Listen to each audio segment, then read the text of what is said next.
আসসালামু আলাইকুম গাইস, আশা করি যে যেখানে আছেন সবাই আল্লাহর রহমতে অনেক বেশি ভালো আছেন। আমিও ভালো আছি।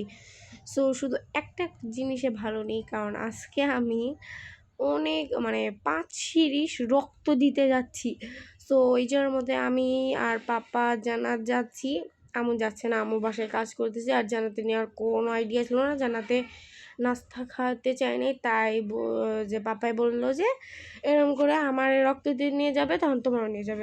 এই জায়গার মধ্যে জান্নাত, আমি আর পাপা এসে পড়লাম রক্ত দিতে।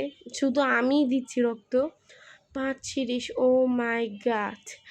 5 সিরিজ রক্ত দিব, এটা ভেবে আমার খুবই ভয় করতেছিল। এবার আমি ভয় পাই না, কিন্তু একটু অনেক নার্ভাস, কারণ আমি প্রায় 6-7 মাস ধরে আমি রক্ত দেই নাই। এই যার মধ্যে আমার থাইরয়েড টেস্ট করতে যাচ্ছি। 1 সিরিজের না, 5 সিরিজ থাইরয়েড টেস্ট হচ্ছে। একটা রক্ত, একটা ডেঙ্গু, কারণ আমার একটু জ্বর ছিল। আর বাকি 3টা কী জানি রক্ত ছিল। 3 মাস পর 5 সিরিজ রক্ত দেওয়ার কথা ছিল। এই যার মধ্যে এসে পেলাম রক্ত দিতে, এবং এই যার মধ্যে আমাদের রক্ত নেওয়ার জন্য আঙ্কেল সবগুলো রিপোর্ট টেস্ট করতেছে। এই যার মধ্যে রক্ত দেওয়ার জন্য আমি বসে যাচ্ছি।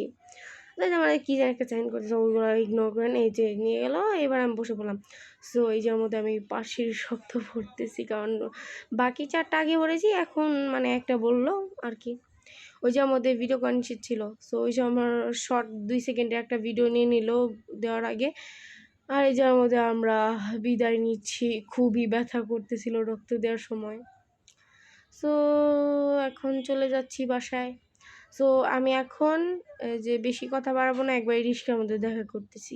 ইতিমধ্যে রিস্কার মধ্যে উঠে পড়েছি। আর এর মধ্যে অনেকবার দুর্ঘটনা ঘটেছিল। একটা জিনিসের যে রিস্কালা একটা আঙ্কেল সেনজি আঙ্কেলের উপর অনেক জোরে আঘাত করেছে, যেটার কারণে মেরুদণ্ডের হাড্ডির মধ্যে অনেক জোরে ব্যথা পেয়েছিল। এখন আমার দাদি উঠিয়ে দিচ্ছে। আউচ!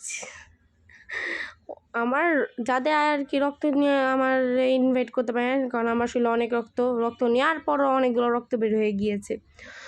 Bye bye.